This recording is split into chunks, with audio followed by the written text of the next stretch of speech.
बिस्मिल्लाहिर्रहमानिर्रहीम। अस्सलाम वालेकुम वरहमतुल्लाहि वबरकातुहू। आज मैं फिर हाजिर हूँ एक नए और बहुत ही फेमस नमक पारे की रेसिपी के साथ, जो एकदम खस्ता होंगे और टेस्टी भी होंगे और एकदम परफेक्ट होंगे। और मुझे उम्मीद है कि ये इतने इजी हैं कि आप पहली बार में ही इसे आसानी से बना पाएंगे अगर आप रेसिपी ठीक से फॉलो करें तो। रेसिपी का कोई पार्ट मिस मत कीजिएगा। So let's start make it. नमक पारे बनाने के लिए आपने सबसे पहले 1.5 कप मैदा ले लेना है। उसके अंदर 1 टीस्पून घी ऐड करना है। अब यहाँ पे हाफ़ टी स्पून अजवाइन ऐड करेंगे। अजवाइन को हम हाथों से इस तरह क्रश करके ऐड करेंगे। इस तरह सीड्स को क्रश करके सीड्स 2 हिस्सों में टूट जाते हैं और फ्लेवर बहुत ही अच्छा आता है। अब इसको मिक्स कर लेंगे।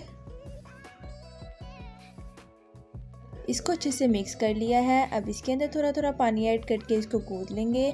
नमक पारे की जो डो होती है ना, वो बिल्कुल सॉफ्ट नहीं होनी चाहिए, बल्कि हल्की सी सख्त होनी चाहिए।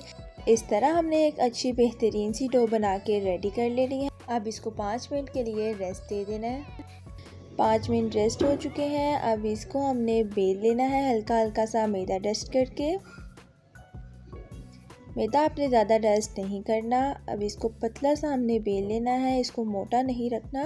आज की वीडियो में मैं आपको एक दुआ सिखाऊंगी जो कि इस्तग़फ़ार की दुआ है।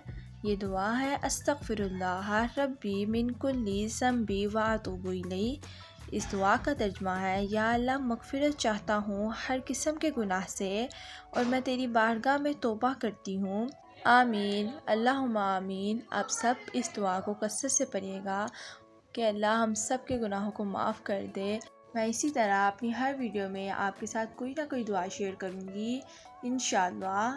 अब चलते हैं अपनी रेसिपी की तरफ। मैंने डो को पतला सा बेल लिया है। अब बारी है इसकी कटिंग करने की। आप इसको नाइफ़ की मदद से काट लें या पिज़्ज़ा कटर से, दोनों से ही बहुत ईजीली कट जाती है।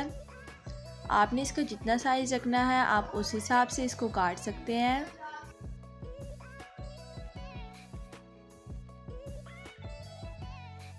इसकी सारी शेप्स मैंने काट ली हैं।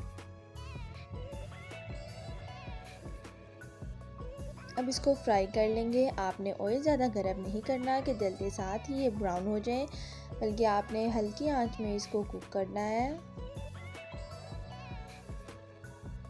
अब आपने इसी तरह सारे नमक पारे फ्राई कर लेने हैं। इसका बहुत ही प्यारा सा गोल्डन कलर आ गया है। अगर आपको मेरी ये वीडियो पसंद आई तो मेरी इस वीडियो को लाइक कीजिएगा और कमेंट सेक्शन में ज़रूर बताइएगा। और अगर आपने अभी तक मेरे चैनल को सब्सक्राइब नहीं किया तो जल्दी से सब्सक्राइब कर दें ताकि मेरे आने वाली हर वीडियो आप तक पहुंच सके। हमारे नमक पारे बहुत ही बेहतरीन से तैयार हो गए हैं। एक दफ़ा ये रूम टेम्परेचर में आ जाए तो इसे 1 मंथ के लिए एयर टाइट कंटेनर में स्टोर कर सकते हैं। ये देखिए हमारे नमक पारे कितने क्रिस्पी से बनकर तैयार हुए हैं। मुझे उम्मीद है आपको मेरी आज की वीडियो बहुत पसंद आई होगी। अब मिलते हैं अपनी नेक्स्ट वीडियो में। अल्लाह हाफिज़।